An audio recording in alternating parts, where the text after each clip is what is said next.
તારીખ 25/5/2026ના રોજ સરકારી હોસ્પિટલથી એક એમએલસી આવેલી, જેમાં અરજણભાઈ દેવદાનભાઈ મિયાત્રા ઉંમર વર્ષ 73નું મરણ જાહેર કરેલો. જે બાબતે પોલીસે આ મૃત્યુમાં કંઈ શંકા હોય એની શંકા ઉપજાવી પરિવારજનોની પૂછપરછ કરતા અંતે ઘણી પૂછપરછ બાદ તેમના જ પુત્ર મોહિત રમેશભાઈ મિયાત્રાણાઓએ હત્યા કરેલાની કબૂલાત કરેલી.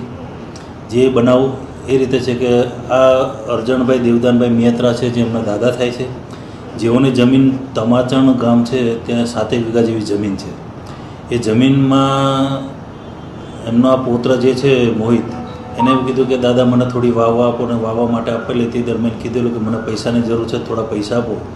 એથી દાદાએ કીધેલું કે એક કામ કરતું, આ જમીન ઉપર ધિરાણ લઈ લે, અને ધિરાણ લઈને પછી તું તારે જમીન વાવ.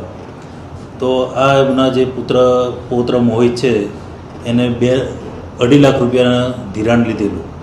ધિરાણ લીધા બાદ એ પોતે 1,54,000 જ ચૂકવી શકેલો. એના બાદ એ પૈસા ધિરાણના ચૂકવી શકેલો નહીં. જે ચૂકવણું બાદ એના દાદા છે અરજણભાઈ એ ધિરાણ ચૂકવણી કરેલી. ત્યાર બાબતના આ બાબતની એમને ખટરાક ચાલતો હતો. એ બાબતનું મન દુઃખ રાખી અને 25 તારીખના રોજ આ બે વચ્ચે ઝઘડો થતા આ મોહિતભાઈ છે એ એમના ઘરે જઈ અને ઝઘડો કરી અને બોથર પદાર્થમાં એમને પાવર બ્લોક આવે પથ્થરનો, એ પથ્થરનો બ્લોક તથા લોખંડનું ટેબલ છે જે માથાના ભાગે મારી અને જેઓનું મૃત્યુ નિપજાવેલું છે. અને જેઓની હાલ ધરપકડ કરવામાં આવેલી છે અને હાલ તપાસ ચાલુ છે અને રિમાન્ડ લેવાની કાર્યવાહી ચાલુમાં છે. એ બાબતે જે પોતાનો પૌત્ર છે કે મારે પીએમ નથી કરાવવું, બેભાન થઈ ગયેલા છે, એ બાબતે તે જણાવેલું. પણ તેમ છતાં માથામાં ભાગે બોથડ પદાર્થની ઈજાઓ દેખાઈ આવતી હોય, જેથી પોલીસે આ બાબતે તેમના જમાઈ હરિભાઈ મીરાવણભાઈ મકવાણા, જેઓને ફરિયાદ લઈ અને